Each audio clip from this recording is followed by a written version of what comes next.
Welcome to cosmic astromancy channel guys. Hope you all doing fine. आशा करती हूँ आप सभी स्वस्थ एवं प्रसन्न होंगे। तो आप सभी को अष्टमी की बहुत बहुत शुभकामनाएं। चूँकि आज अष्टमी है और अष्टमी कहीं ना कहीं ट्विन फ्लेम को कनेक्ट करता है, तो इसलिए मुझे एक बहुत ऑस्पिशियस टाइम लगा कि मुझे ट्विन फ्लेम पे ही एक रीडिंग बनानी चाहिए। शायद ये मोस्ट अवेटेड थी।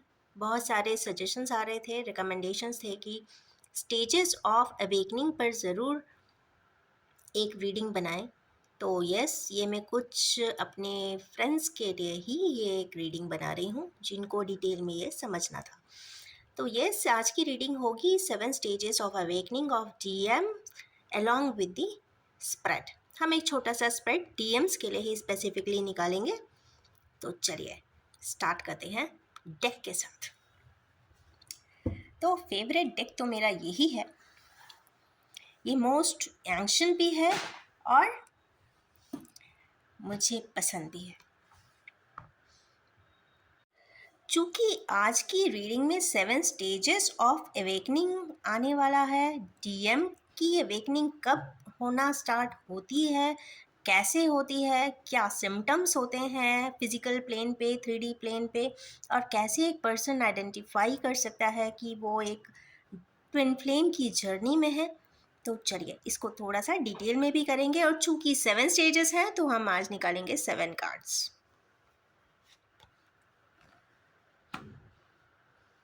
Okay, this is not a good sign, but fine.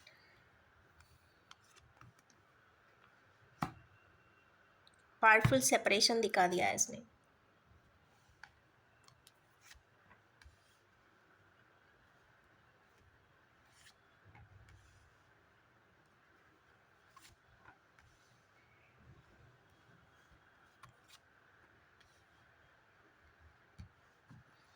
I hope it is visible to you all. Fine. तो थोड़ी सी बात कर लेते हैं DM and DFs along with Ashtami. Ashtami से क्या संबंध है? Ashtami means 8th day of either waning moon और वैक्सिंग मून। चूँकि नवरात्रि चल रहे हैं, एक बहुत डिवाइन टाइमिंग्स है।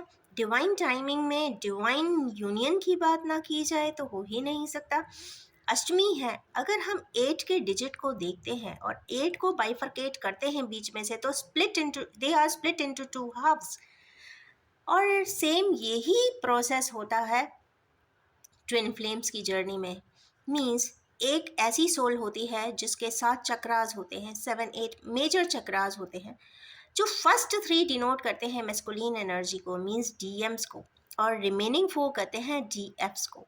तो कई बार ऐसा देखने को मिलेगा, जब भी जो ट्विन फ्लेम की जर्नी होगी, जब भी ऐसी सोल्स दो अलग प्लेसेस में स्प्लिट होकर एक सोल कहते हैं ना, बर्थ के पहले एक सोल कॉन्ट्रैक्ट करती हैं और उनको बताती हैं कि हम ये कार्य करने के बाद हम मिलेंगे, और उस कॉन्ट्रैक्चुअल टाइमिंग एकम्प्लिश कर लेने के बाद, अपने टास्क पूरे करने के बाद, जो भी उनका कॉन्ट्रैक्ट होता है, उसके बेसिस पे वो बर्थ लेते हैं।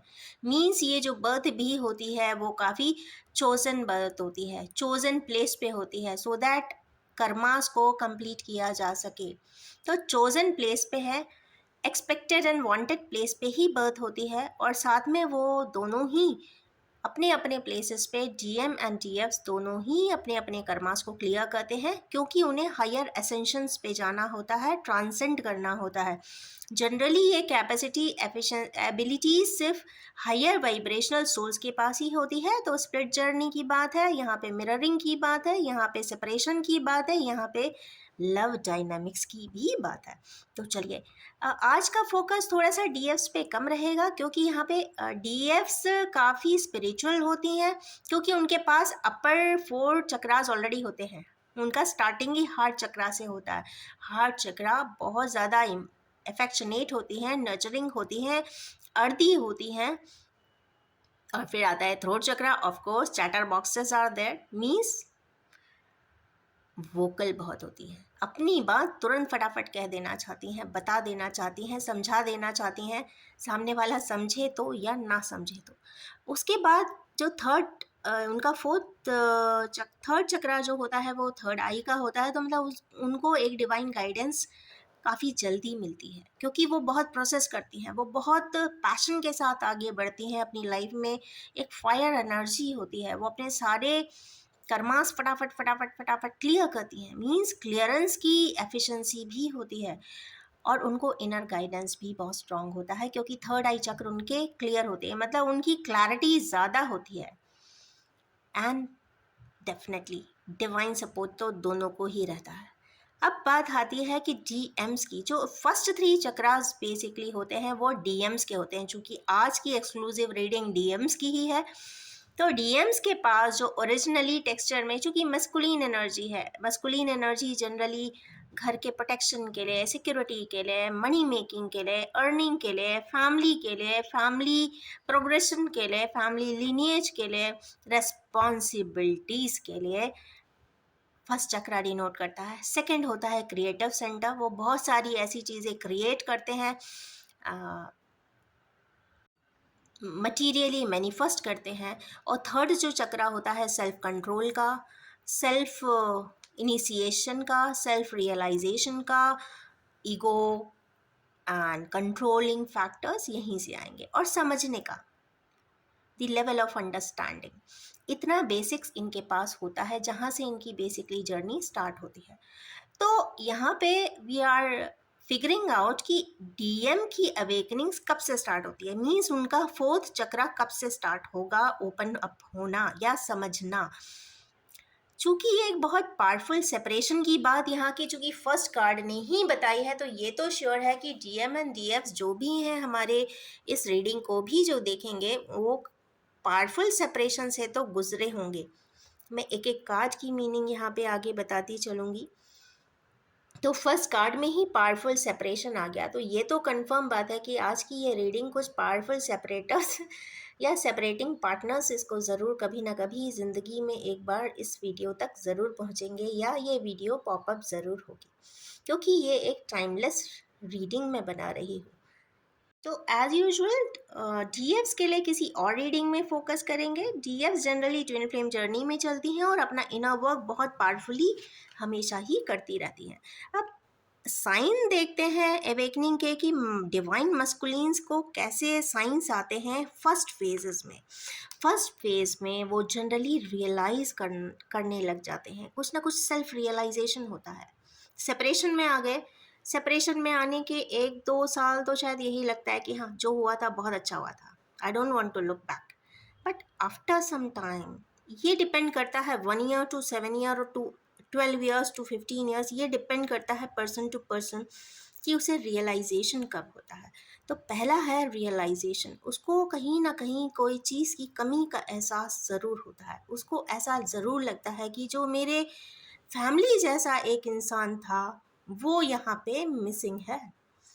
सेकेंड आता है हार्ट चक्रा का एक्टिवेशन। रियलाइजेशन ही तब होगा जब हार्ट चक्रा ओपन होगा। मतलब हार्ट चक्रा ऐसा नहीं है कि लव रिलेशनशिप बॉन्डिंग वो नहीं करते हैं, बट एक्चुअल मायने में लव एक्टिवेट तभी होता है जब हार्ट चक्र ओपन होता है। आप हर इंसान को समझने की प्रवृत्ति को एक इंटेंसिटी के साथ उस लेवल पे जाके समझने की कोशिश करते हो। नहीं कहते ना, walk A mall in his shoes और हर शूज़, तो उस प्रकार से समझने की कोशिश करते हैं, तब वो कहीं ना कहीं एक प्रेम का भाव पैदा होता है।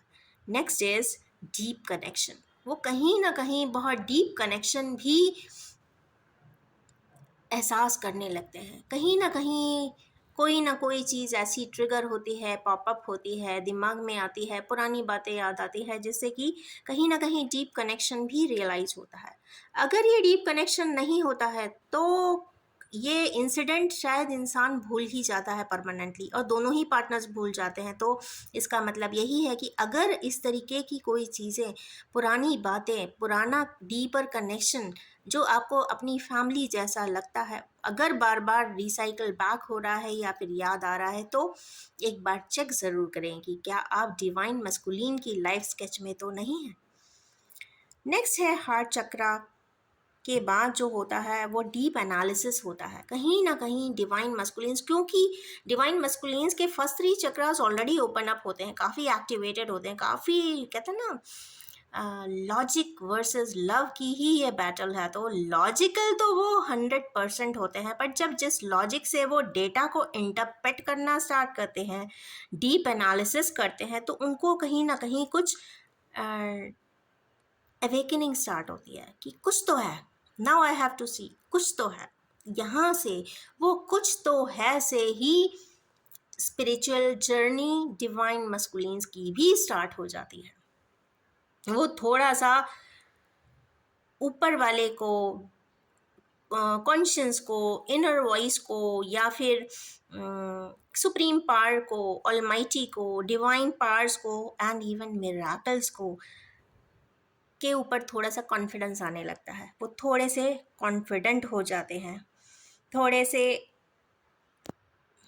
जो थोड़े ज़्यादा मटेरियलिस्टिक होते हैं, उन्हें लगने लगता है कि material progression is fine, but there is something beyond it also. वो कहीं ना कहीं उसके बियॉन्ड भी समझना चाहते हैं। वो अपने, फिर उनको लगता है कि क्या मैंने ही कोई गलती तो नहीं किया, एक पल के लिए भी दिमाग में आता है। तो वो अपने आप को भी एनालाइज करते हैं कि what he did right or what he did wrong and what should be his optimum behaviour. और एग्रेशन का जो मोड, स्पेशली चूँकि ओवरली लॉजिकल होते हैं, बॉय हाई लेवल की एनर्जीज होती हैं, क्योंकि फर्स्ट थ्री चक्रा में स्टोरेज होता है उन तीन एनर्जीज का, तो काफ़ी वाइब्रेंट भी होते हैं। और फर्स्ट थ्री चक्रास की एनर्जी मतलब Mars, south node and Mercury and Jupiter, इन चार की तो जबरदस्त कॉम्बिनेशन होता होगा। ऐसे एस्ट्रल कॉम्बिनेशन में ही वो लोग बर्थ भी लेते हैं। तो यहाँ तक तो हो गया स्टेज 1। अब स्टेज 2 में जब आते हैं, तो स्टेज 2 यहाँ पे कुछ ऐसा ही, यहाँ पे कार्ड भी दिखाई दे रहा है, 7 ऑफ सोर्ड्स का। मीन्स ये 5 सोर्ड्स तो लेकर आगे बढ़ रहा है, पीछे देख भी रहा है कि अच्छा 2 सोर्ड को देखो मैं छोड़ के भाग रहा हूँ। तो वहाँ पे ईगो क्लैशेस भी होते हैं, कई बार ऑन एंड ऑफ भी सिचुएशंस में रहती है। इमोशनल स्टेट रहती है, बट इल्यूजन ज़्यादा रहता है। वो डीएफ से कई बार भागते भी हैं ओवर पोजिशन के वजह से, और या फिर ऑब्सेशन के वजह से। पर वो ऑब्सेशन बेसिकली होता नहीं है, वो ओवर पोजेसिवनेस होता नहीं है, वो बेसिकली होता है डीपर कनेक्शन की वाइब्रेशंस। और वो डीपर कनेक्शन के वाइब्रेशन से इसलिए भागते हैं क्योंकि वो ओवरली लॉजिकल भी होते हैं।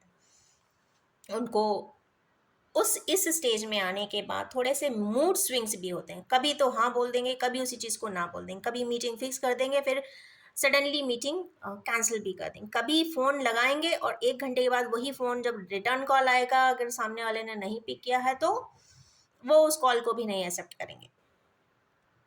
वो बहुत फिर डाइसी भी हो जाते हैं कि करना ठीक है कि नहीं है। फिर सोचना स्टार्ट होता है, means thought process, logical thought process start होता है, रिसर्च करते हैं। टाइम कंस्ट्रेंट रहता है, वहाँ पर टाइम कंस्ट्रेन करता है, कई चीज़ें में अटक जाते हैं, कई बार ऑफिस के काम में, क्योंकि ओवरली मटेरियलिस्टिक होते हैं, लॉजिकल होते हैं, तो अपने ऑफिशियल वर्क में भी काफ़ी स्टक महसूस करते हैं और अपना इमोशनल ब्रेन यूज़ करते हैं। मीन्स देखिए, अभी भी मतलब स्टेज 2 तक भी इनका इमोशनल ब्रेन से, कहते हैं ना, रास्ता छूटा नहीं होता है। मीन्स यहाँ भी ब्रेन ही आएगा, इसका मतलब है कि वो इमोशंस को भी ब्रेन से ही कैलकुलेट करते हैं कि मैं इसे कितना इन्वॉल्वमेंट मेरा होना अच्छा है, मुझे अपर हैंड रहना है कि लोअर हैंड रहना है, मुझे सामने वाले की कितनी बात सुननी है, थोड़ी सी सुननी है या पूरा ही सरेंडर हो जाना है। तो मतलब ब्रेन के हिसाब से उनके एट्रीब्यूट्स स्टेज 2 में बनते हैं। तो यहाँ ये भागते हुए भी दिखाई दे रहे हैं, तो ये कहीं ना कहीं स्टेज 2 की एनर्जीज हैं। फर्स्ट तो हो गया ऑब्सेशन, परेशान हो गए, स्टक हो गए, और सेकेंड स्टेज हो गया विड्रॉल, वहाँ से विड्रॉ करते हैं, भाग जाते हैं, रनर की पोजीशन में होते हैं। सामने वाला चेस करता रहता है, ये रनर की पोजीशन में हो जाते हैं। डीएफ चेस करती रहती हैं क्योंकि उनको आभास होता है, इंट्यूशन होता है। और सबसे बड़ी बात, एक ही पोटेंशियली सोल के अगर 2 पार्ट्स होंगे तो डीपर कनेक्शन तो होता ही है। एक दूसरे के बिना शायद, या एक दूसरे की एनर्जीज के बिना वो नहीं रह पाते हैं, इसीलिए वो कहीं ना कहीं एफिनिटी होती है। सपोज दोनों को ही किसी को नहीं मालूम है कि ये मेरा डीएम है या ये मेरा डीएफ है, जब ऊपर वाले से प्रे करेंगे ना, एक एनोनिमस प्रेयर भी करते हैं, सपोज कि भगवान सब कुछ अच्छा कर दें, आगे जो भी हो बहुत अच्छा हो, अच्छा पार्टनर मिले। अब वाइब्रेशन कहाँ जाके टच करेंगी, वो सेम डीएफ डीएम को ही करती हैं, जबकि वहाँ पे वो डीएफ बिल्कुल इनोसेंट होगी, उसको तो पता ही नहीं है। पर जो ऊपर वाला भी प्रेयर को कहते हैं ना गार्ड करके रीडाइवर्ट करता है, तो उसके डीएम को ही करेगा, किसी और को नहीं करेगा। तो इस तरीके के ही ये रिलेशंस होते हैं, तो काफ़ी इंटैक्ट भी होते हैं, इंटैक्ट होते हैं और काफ़ी डीप होते हैं। तो थर्ड स्टेज में डीएम्स स्टॉप कर देते हैं रनिंग करना, कि भाई कितना भागूंगा, कब तक भागूंगा, छोड़ो, जो होता है देखा जाएगा, तो वो छोड़ देते हैं। पर तब तक क्या होता है कि डीएफ्स भी चेज करना छोड़ देती हैं, कि जो उनका ये मानना होने लग जाता है कि अगर उनकी किस्मत का होगा तो आगे ना पीछे आ ही जाएगा, और नहीं है तो भागने का कोई सेंस होता नहीं है। तो इस तरीके की कुछ फेज 3 स्टार्ट होती है, जब उनकी रनिंग ही स्टॉप हो जाती है। अब रनिंग स्टॉप कई सर्कमस्टेंशियल भी हो सकती है, सिचुएशनल भी हो सकती है, आप स्वतः भी ये डिसीजन ले सकते हैं, या लोग मिल मिलाकर भी इस तरीके का डिसीजन ले लेते हैं। तो मतलब कुल मिला के जो एक रनिंग एंड चेजिंग की पोजीशंस होती हैं वो स्टॉप हो जाती हैं। उसके बाद स्टॉप हो जाती हैं, दोनों एक दूसरे से मिलते नहीं हैं, जानते नहीं हैं, शायद बरसों भी हो जाते हैं, एक दूसरे का अता पता भी नहीं होता है। उसके बाद कहीं ना कहीं डिवाइन मैस्कुलिन्स थर्ड स्टेज में आने के बाद इमोशंस को थोड़ा बहुत एक्सेप्ट करते हैं।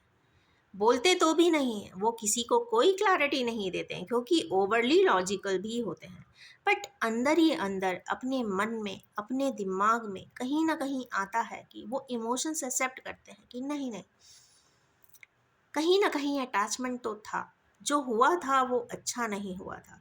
वो सेल्फ पे डाउट भी करते हैं, कहीं मैं सही तो किया था कि नहीं किया था। फीलिंग्स भी एक्सेप्ट करते हैं। इस स्टेज में आकर ही डीएम्स फीलिंग एक्सेप्ट करते हैं, अपने घर वालों से कुछ ना कुछ कहते हैं पॉजिटिव ट्रेट।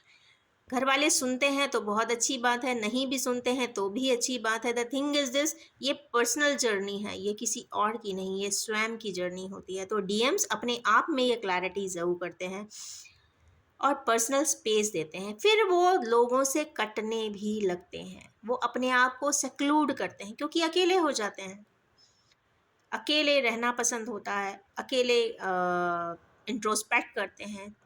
और कहीं ना कहीं वो अकेलापन, कहीं ना कहीं वो साइलेंस या साइलेंट जोन्स उनको अच्छे भी लगने लगते हैं, क्योंकि वो कहीं ना कहीं अपने आप को स्पेस देकर समझना भी चाहते हैं।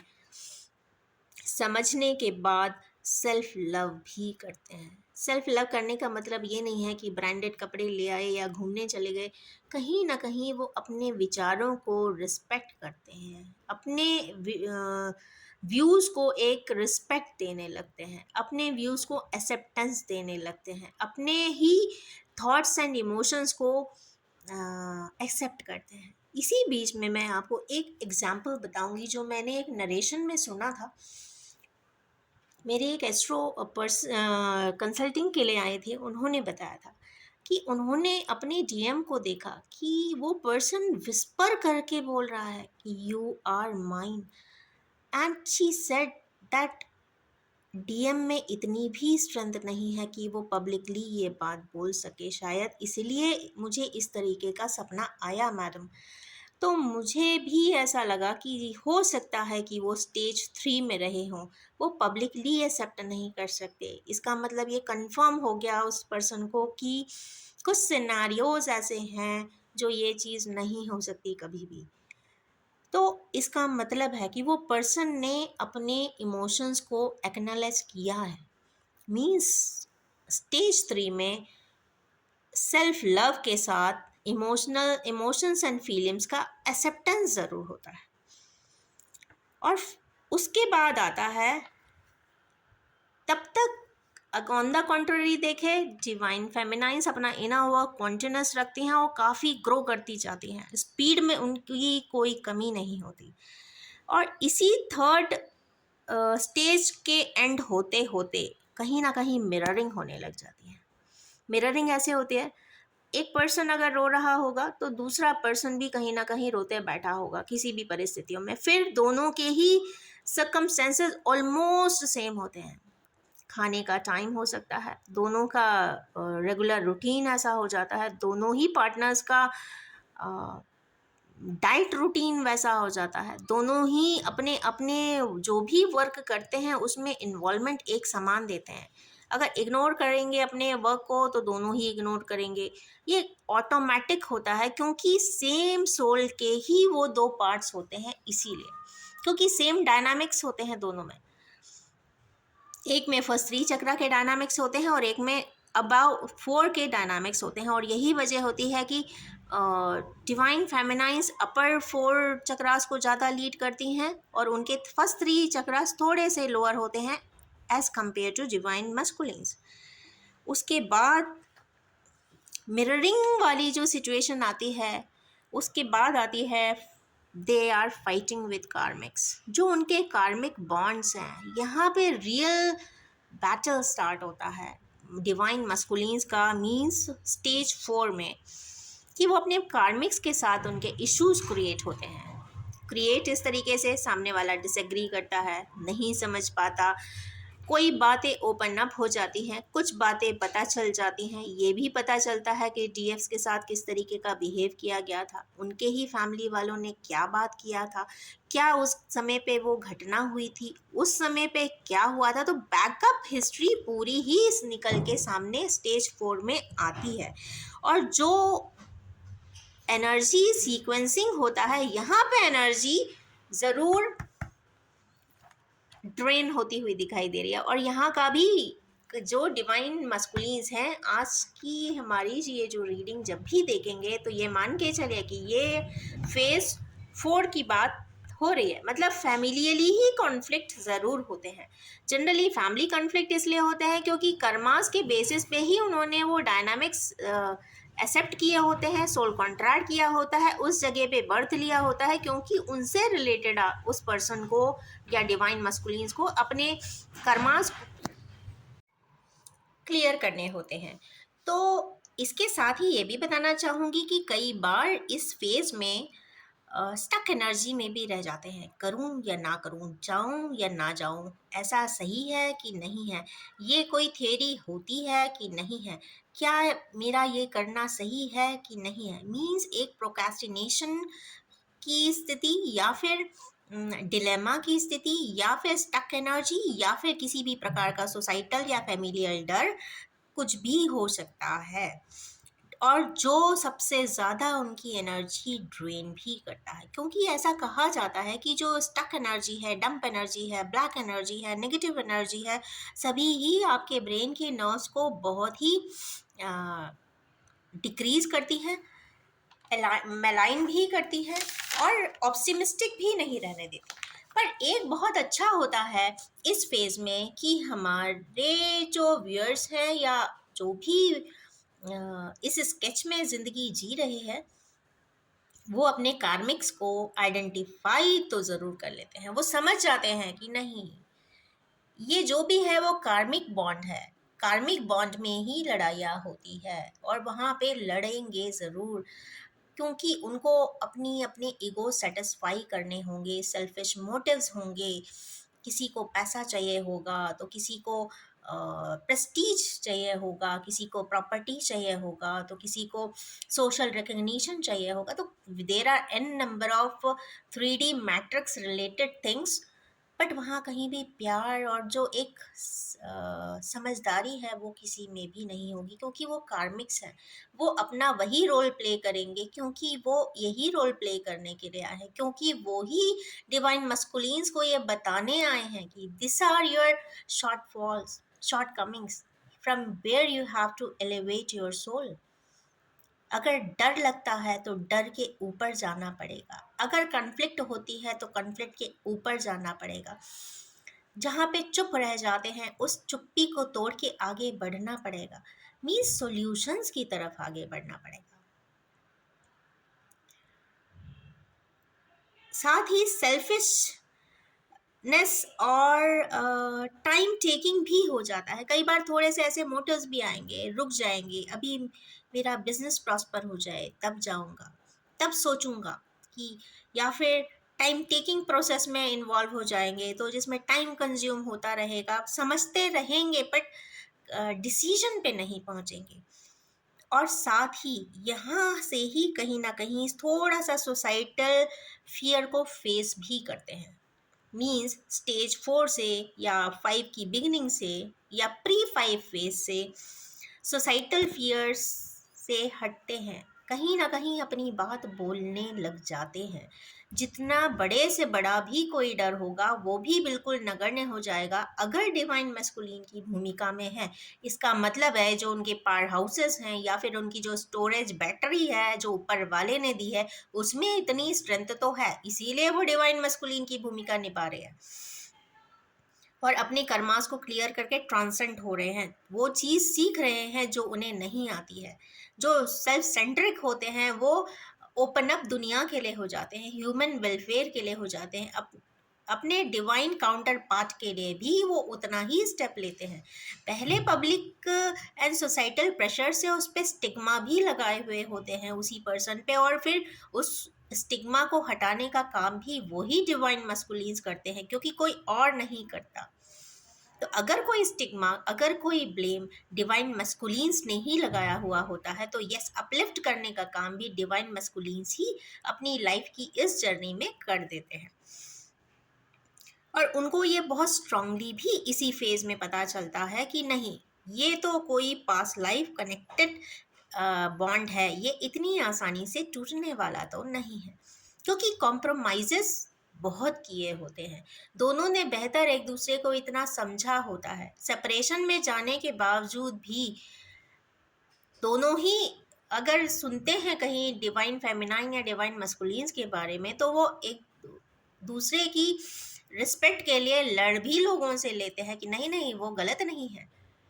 कहीं ना कहीं वो फाइट भी अपने अपने लेवल पे करते हैं। अगर उनको सोशल अथॉरिटी मिली होती है तो फाइट करना बहुत आसान हो जाता है, पर उन डिवाइन फेमिनाइंस एंड मस्कुलिन्स की जर्नी में जहाँ कोई सोशल अथॉरिटी नहीं होती तब किसी अननेम्ड रिलेशनशिप के लिए लड़ना एंड फाइट करना तो बहुत ही तकलीफ वाली बात होती है। Still they fight for it, ये बहुत अच्छी बात है जो यहाँ देखने को मिलती है। यही डेडिकेशन, यही डिवोशन जब देखते हैं डिवाइन मस्कुलिन्स तो उन्हें कंफर्म हो जाता है कि नहीं, यहाँ तो पास्ट लाइफ का ही बॉन्ड कुछ होगा, और यहाँ से वो फैमिली और सोसाइटी फियर से भी बाहर निकलते हैं और आगे की तरफ समझने की कोशिश करते हैं कि क्या सच है क्या झूठ है।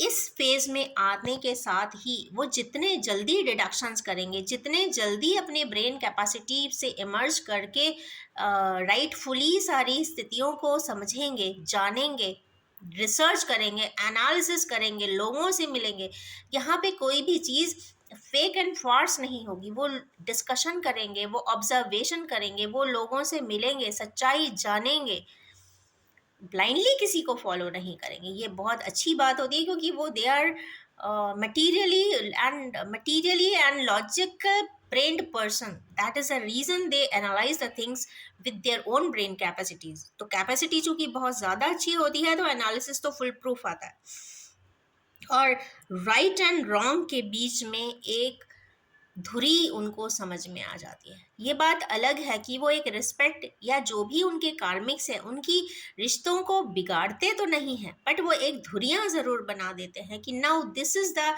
लिमिट लाइन, इसके आगे क्रॉस नहीं हो सकती कुछ चीज़ें, क्योंकि बहुत सारी अथॉरिटीज़, बहुत सारी एक आत्मा की बाउंड्रीज होती है। हर इंसान का एक पर्सनल स्पेस होता है, अगर उसके अंदर कोई ब्लेम और स्टिग्मा आता है तो ज़रूर वो तकलीफ दायक होता है। तो उस बाउंड्री को वो कंफर्म सेट कर देते हैं सभी के लिए, और इस जगह से उन्हें डिवाइन फेमिनाइन्स की रियलिटी भी पता चलती है, सच्चाइयाँ भी सामने आती हैं, और उस रियल फेस को जिसको उन्होंने बिल्कुल गलत समझा होता है एक पॉइंट ऑफ टाइम पे, उसकी इम्पोर्टेंस भी और सिग्निफिकेंस भी उन्हें बहुत अच्छे से पता चलती है। उसके बाद आता है स्टेज 5। तो यहाँ पे जो कार्मिक स्टेज 4 की इंडिकेशन है, आज के कार्ड्स ने मेरे बातों को टॉपिक को भी सप्लीमेंट किया है, सो थैंक यू गॉडेस। उसके बाद आया है night of cups. Again night of cups एक बहुत ब्राइट एनर्जी है, बहुत इंटेंस एंड क्रिएटिव एनर्जी है, और कप्स की हो जाने से मतलब है कि ये कहीं ना कहीं कोई एक डिवाइन क्रिएशन करने के लिए किन्हीं डिवाइन मैस्कुलिन्स आगे की तरफ ज़रूर बढ़ते हुए दिखाई दे रहे हैं। यहाँ पे जो अगर स्टेज 5 को अगर क्लैरिफाई करते हैं, तो स्टेज 5 में जनरली शेयरिंग ऑफ लव होता है and emotions with the DF. कहीं ना कहीं वो डीएफ जैसे ही है वो आइडेंटिफाई, अगर उन्हें लगता है, अगर ये सिम्टम्स डिवाइन मस्कुलिन्स के हैं और हमारे के व्यूअर्स को लगता है कि वो डिवाइन मस्कुलिन की जर्नी में है, तो यस, अगर स्टेज 4 क्लियर हो जाता है तो वो डिवाइन मस्कुलिन स्टेज 5 में भी एंट्री ज़रूर करते हैं। Sharing of love and emotions with the DF इसका मेन एजेंडा होता है। यहाँ पे किसी भी प्रकार का डर किसी का भी नहीं होता है, ना ही सोसाइटी का, ना ही कार्मिक्स का, ना ही किसी और चीज़ का। डीएम एंड डीएफ दोनों ही बहुत high magnitude and high vibrations में चूंकि होते हैं, और दोनों को ही पता होता है how to handle and face the society, क्योंकि इतना दोनों ने लाइफ में परेशानियां जी होती हैं अकेले इंडिविजुअली कि उनको रास्ते क्लियर हो जाते हैं, समझ में आ भी जाता है, और यहाँ पे से उनकी रीयूनियन भी होती है। अब रीयूनियन का मतलब ये नहीं है कि कुछ सोसाइटल प्रोटोकॉल्स को एकदम ब्रेक कर ही देते हैं, बट यहाँ पे ब्रेक थ्रू होता है वो मेंटल लेवल की जो एडवर्सिटीज़ का, यहाँ पे क्लीनिंग हो जाता है, हीलिंग हो जाता है, बैलेंसिंग हो जाता है, दोनों ही आपस में बहुत अच्छा कन्वर्सेशन करते हैं, हेल्दी डिस्कशंस करते हैं, अपने रिलेशनशिप को हार्मोनाइज करते हैं, और यस, यहाँ पे चेजिंग टोटली खत्म हो जाता है और ईगो टोटली चला जाता है, क्योंकि उनको ये पता चल जाता है कि हम एक ही आत्मा के दो हिस्से हैं। इसीलिए ये बहुत टफ साइकिल भी होती है। जो लोग इस लाइफ के स्केच में आते हैं ज़िंदगी जीने के लिए, ये तो बस वो ही बता सकते हैं कि वो ये लाइफ कैसे कंप्लीट करते हैं, but yes, these are based on some views given by some twin flames. इसके बाद आता है स्टेज 5 के बाद स्टेज 6। वहाँ पे एक्सेप्टेंस एंड सरेंडरेंस होता है। Acceptance to all things and surrenderance to all things which are divine. यहाँ पे किसी भी प्रकार का ना ही ऑब्सेशन होता है, बस यहाँ पे एक्सेप्टेंस होता है, सरेंडरेंस होता है, ऑलमाइटी के लिए होता है, वेलफेयर होता है। और 7th स्टेज में जैसे ही आते हैं तो यस, यहाँ पे हार्मोनाइज्ड रिलेशनशिप म्यूचुअल डिसीजन के साथ ज़रूर आगे बढ़ता है। वो दोनों ही भगवान की तरफ या फिर डिवाइन एनर्जीज की तरफ इंक्लाइन भी होते हैं और टोटली सरेंडर भी कर देते हैं। यहाँ पे बस एक चीज़ और देखने वाली बात होती है कि चूंकि डिवाइन फेमिनाइंस बहुत वोकल होती हैं, इमोशनल होती हैं, इंट्यूटिव भी होती हैं, कई बार वो इतनी वोकल हो जाती हैं तो लोग उन्हें मिस इंटरप्रेट करते हैं। तो यहाँ पे बस इतनी ही बात है, इतनी सी ही बात अगर डिवाइन मैस्कुलिन जल्दी समझ लेते हैं तो बहुत सारी परेशानियाँ वैसे ही रूट अप हो जाती हैं। अगर हम इस कार्ड को भी देखें तो यहाँ स्टेज 4 स्टेज 5 भी यहाँ पे दिखाई दे रही है। यहाँ पे हमारे किन्हीं व्यूअर्स ऑफ कोर्स अपने शेयरिंग ऑफ लव के लिए जा रहे हैं। यहाँ पे डिवाइन सपोर्ट भी उन्हें मिल रहा है, क्योंकि ये डिवाइन हैंड है, मींस एंजलिक हैंड्स हैं, एंजल का सपोर्ट है। ऑफ कोर्स ये डिवाइन मस्कुलिन्स के लिए स्पेशली आया हुआ है, तो ये तो और 4 कप्स हो जाते हैं। 4 मीन्स 4 की डिजिट, 4 की डिजिट जब भी आएगी तो multi fold of divine support system automatically ले आएगी। पर इन सभी में जो ग्राउंड वर्क होता है वो डिवाइन फेमिनाइन का भी होता है। इसलिए कह नहीं सकते कि इस रिलेशनशिप का विनर और कौन हो सकता है, तो विनर जैसी कोई बात होती नहीं है, विक्ट्री जैसी कोई बात होती नहीं है। अगर दोनों एक दूसरे को समझ लेते हैं तो यस, दोनों ही एक ही आत्मा के दो हिस्से होते हैं। ये बस ये बात अगर समझ आ जाती है तो बस इससे बड़ी कोई और बात नहीं होती। हाँ, अगर ऐसे ही अगर डिवाइन फेमिनाइन एंड मस्कुलिन्स अगर लाइफ को शेयर करते हैं तो यस, कहते हैं कि लाइफ हेवन से भी अच्छी हो सकती है। इसके बाद आया है रिस्पॉन्सिबिलिटी का कार्ड। तो ऑफ कोर्स हमारे किन्हीं व्यूअर्स, मुझे ऐसा लगता है जो मुझे एक इंट्यूटिव रिफ्लेक्सेस यहाँ पे समझ में आते हैं वो ये है कि जो भी कोई भी व्यूअर या डिवाइन मस्कुलिन इस रीडिंग तक आएगा तो उसको अपने सारे फेज, पहली बात तो क्लियर हो जाएंगे, phase 1, phase 2, phase 3, phase 4, phase 5, phase 6 and completion. Completion की भी एनर्जी है तो कंप्लीट अवेकनिंग प्रोसेस से ज़रूर निकल चुके होंगे या फिर 4 या 5 की मैट्रिक्स में होंगे, क्योंकि यहाँ पे प्रोमिनेंट यहाँ से स्टार्ट हुआ है। क्योंकि मैं एक चीज़ और बताना चाहूँगी, on the basis of science and seismology, not seismology, sinology, कि जब मैं ये रीडिंग बना रही थी तो मैं जब इतना बनाया था मैंने थोड़ा सा पॉज आया था क्योंकि मेरे एरिया में यहाँ पे एक स्टॉर्म आया था। स्टॉर्म 15 टू 20 मिनट्स का था। इसका मतलब है कि 15 टू 20 मिनट्स का स्टॉर्म या फिर किसी भी प्रकार का एकदम डिवाइन शेक ज़रूर हमारे डिवाइन मस्कुलिन्स की लाइफ में ज़रूर आएगा। इसलिए जो सेकेंड फेज यहाँ पे जो स्टार्ट हो रहा है नाइट ऑफ कप से, यहाँ की सारी रीडिंग मुझे ज़्यादा इम्पैक्टफुल समझ में आती, क्योंकि ये सेकेंड सेट की है, ये फर्स्ट सेट की है। तो ये उनके लिए गाइड वे है जो लोग भी इस रीडिंग को कभी भी देखने आएंगे, वो शायद तभी ही आएंगे जब वो सेकेंड फेज के स्टार्टिंग में कहीं पे होंगे। यहाँ की स्पेस के दिखाई देते हैं, क्योंकि जब हुआ था तो मैं शायद इसी की रीडिंग बना रही थी। तो ये तो हो गई साइनोलॉजी की बात। और ये भी बताना चाहूँगी कि ये जो भी मैंने आपको स्ट्रक्चर अवेकनिंग का बताया है ये पूरा वेल रिसर्च है, और जो भी रिसर्च है वो मैंने काफ़ी कुछ जो पार्टनर्स थे ट्विन फ्लेम के उनके बेसिस पे मैंने ये रीडिंग बनाई है, और कुछ मैंने गूगल रीड भी किया हुआ है और कुछ बुक्स भी रेफ़र की थी, so that I may can make this reading. क्योंकि ये एक सच रिकमेंडेड रीडिंग थी, लोग उसको चाहते थे सुनना, इसीलिए मैंने ये रीडिंग अष्टमी के दिन ही बना रही हूँ। क्योंकि आई बिलीव दैट कि 8 नंबर से अच्छा इन्फिनिटी का साइन कुछ हो ही नहीं सकता। और अगर ट्विन फ्लेम की बात हो और इनफाइनाइट लव की बात हो तो अष्टमी का दिन is the best one. So thanks to this powerful timing of today, divine timing of today, that I am able to complete this reading. बनाना तो मैं शायद लास्ट वीक चाहती थी, but due to time constraint I couldn't make it. इसका मतलब ये होता है कि हर चीज़ का समय नियत है। हर वही कहते हैं energy, time and space is important. जब जो चीज़ जितनी ऊपर वाले ने गणना में लिख दी है तो वो होकर ही रहती है। यहाँ से कुछ रिफ्लेक्सेस ऐसे पता चलते हैं। इसका मतलब है आज की रीडिंग अष्टमी के दिन ही बननी थी, इसीलिए I waited for 15 days to complete it.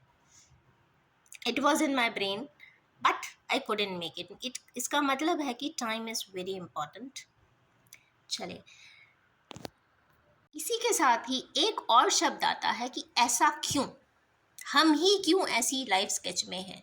तो आप भी इसीलिए इस लाइफ स्केच में हैं, या एक ही आत्मा के दो पार्ट इसलिए हैं क्योंकि आप भी चाहते थे कि हम ट्रांसेंड हो जाएं, हम जल्दी से यूनिवर्स की बहुत सारे सीक्रेट को अनवेल करके आगे बढ़ जाएं, कहीं ना कहीं मोक्ष की तरफ बढ़ जाएं। फास्ट ट्रैक में जब भी कोई लाइफ का सिनेरियो जिन सोल्स को जीना होता है वो जनरली ट्विन फ्लेम में स्प्लिट कर देते हैं, आधा तुम कर लो, आधा ये वाला पार्ट मैं प्ले कर देती हूँ। तो डीएम एंड डीएफ की जो यिन यांग की एनर्जी है एक इक्वल हाफ में डिवाइड होकर दो स्प्लिट एनर्जीज में वर्क करती है और आगे की तरफ बढ़ती है। हमारे किन्हीं व्यूअर्स को ऐसा लगता है कि ऐसा किसी लाइफ स्केच किसी की लाइफ में आपने देखा है और उनको ये कॉन्सेप्ट नहीं पता है, तो यस, उन्हें गाइडवे ज़रूर दीजिए, शेयर ज़रूर कर दीजिए वीडियो को, so that they may can also understand the concept. क्योंकि कई बार ऐसा होता है कि डिवाइन फेमिनाइंस एंड डिवाइन मस्कुलिन्स को लोग गलत समझते हैं, मिसइंटरप्रेट करते हैं, बहुत सारी चीज़ें बोली जाती है। आप समझ सकते हैं कि 3D के लेवल में लोग जब अपना इंटरप्रिटेशन करते हैं तो किस तरीके का हो सकता है, किन पॉइंट्स पे ही सारे कहते हैं ना जजमेंटल लोग हो जाते हैं। पर ऐसी बात नहीं है, सबकी अपने एक वैल्यू सिस्टम है, सभी का एक अपना माइंड का थीम प्रोसेस है, ब्रेन प्रोसेस है, मेथोलॉजी है। उसके बेसिस पे ही कोई भी डिडक्शंस इंसान करता है। सभी का एक ऑब्जेक्टिव नहीं होता, सभी के मल्टीट्यूडिनल ऑब्जेक्टिव्स होते हैं लाइफ को जीने के लिए। Money is important, material is important to an extent. Life को रहने के लिए it's the most important thing, but ऐसा सिर्फ एक ही चीज़ के बेसिस पे ही इंसान आगे नहीं बढ़ सकता। तो उसके और भी फेसेट होते हैं, बहुत सारे लेयर्स होती हैं एक इंसान की ह्यूमन वैल्यूज़ की। तो उसको भी ओपन अप करने के लिए इन कुछ रीडिंग्स को सुनने के बाद, समझने के बाद, एक्सप्लोर करने के बाद, इनफैक्ट मैंने भी जब एक्सप्लोर किया तो मुझे भी सोचने की जो प्रवृत्तियां हैं, जो सोच मैं पहले सोचा करती थी, उसमें भी ट्रांसफॉर्मेशन आया है। तो यस, कहीं ना कहीं ऐसे लोगों से, इसीलिए कहते हैं न्यू फाउंड फ्रेंड्स ज़रूर बनाएं, ज़रूर लोगों को एक्सप्लोर करके देखें कि कैसी ज़िंदगियां होती हैं, लोग कितने डेडिकेशन से लाइफ जीते हैं।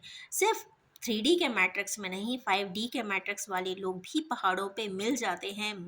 जब आप उनसे मिल के बात करते हैं तो कहीं ना कहीं एहसास होता है कि नहीं, कहीं ना कहीं बहुत अच्छे लोग भी इस दुनिया में भी हैं। तो ये सिर्फ देखने की बात होती है कि आपको कब वो टाइम आता है और आप लोगों से मिल पाते हैं। So this is all about time, energy and space. Generally इस तरीके के जो लाइफ स्केच में होते हैं divine feminines and masculines, generally एक क्वेश्चन ज़रूर अराइज होता है कि मैं ही क्यों, why I am here, why I am been questioned of on this relationship. तो ये सिर्फ इसलिए क्योंकि आप भी इस रिलेशनशिप के डेस्टिनी को लेकर आए हैं। इसका कोई सॉल्यूशन हो ही नहीं सकता, क्योंकि आपकी किस्मत में कुछ इस प्रकार के ट्रेड्स हैं, कुछ इस प्रकार के सिनेरियोज हैं, कुछ इस प्रकार की sequence of events and incidents हैं जिसके बेसिस पे आपको इवॉल्व होना है। लोग भी कंफर्म होते हैं कि इनके बेसिस पे आप ट्रांसफॉर्म होंगे, इनके बेसिस पे आप ट्रांसेंड होंगे। कई बार ऐसा होता है कि जिस वजह से सेपरेशन होता है वो इनिशियली तो लगता है कि इससे खराब कोई चीज़ हो नहीं सकती, पर जब इंसान उसको जीता है तब लगता है कि no, that was a U turn point. वो यू टर्न नहीं होता तो आगे का डायनामिक्स पता ही नहीं चलता। तो यस, ट्विन फ्लेम के डायनामिक्स को समझने के लिए powerful separation is the best. तो सेपरेशन में आने के बाद ही इंसान को एहसास होता है कि उनका बेटर हाफ कहाँ है और कैसा है। तो मैं एक बहुत न्यूट्रल व्यू के साथ ही मैं अपनी इस रीडिंग को अब एंड करना चाहूँगी, और बस यही कहना चाहूँगी कि जो भी ट्विन फ्लेम्स अलग अलग स्थानों पर रहते हैं, सेपरेटेड हैं या जिस भी फेज़ में हैं, बस खुश रहें, हैप्पी रहें, अच्छा काम करें, अपने हाथों से इतने अच्छे काम करें कि आपकी यादें लोगों को हमेशा आती रहे और हमेशा हंसते मुस्कुराते रहें। एंड यस, ये भी बताना चाहूँगी कि this is a timeless collective gender free reading. जब भी आपके सामने आएगी रेजोनेट ज़रूर करेगी, सभी से रेजोनेट नहीं कर सकती क्योंकि ये ट्विन फ्लेम रीडिंग है। बहुत रेयर स्केचेस ही होते हैं जो इस तरीके के लाइफ स्केच में आते हैं। तो यस, ये रही एक प्यारी सी रीडिंग। ये मुझे सोल सेटिस्फाई कर रही है कि जो भी मैं इनपुट्स दे सकी हूँ, जितना भी मैंने रीड किया था इस टॉपिक पे, मैंने यहाँ पे इनपुट्स देने की कोशिश भी की है। और जो रिफ्लेक्टिव कार्ड्स भी ऑटोमेटिकली आए हैं, उन्होंने भी मेरी बातों को जस्टिफाई करने में मुझे सपोर्ट किया है, कॉम्प्लीमेंट किया है। So thank you so much these cards. And yes, हो सकता है मैंने पावरफुली जस्टिफाई ना भी कर पाई हूँ अपने व्यूज़ को, बट यस, ये आपके अपने पर्सनल रिसर्च एंड एनालिसिस पे भी डिपेंड करता है कि आप किसी पॉइंट ऑफ व्यू को किस प्रकार से लेते हैं। So wish you all have a more successful and radiating life ahead. Thank you so much.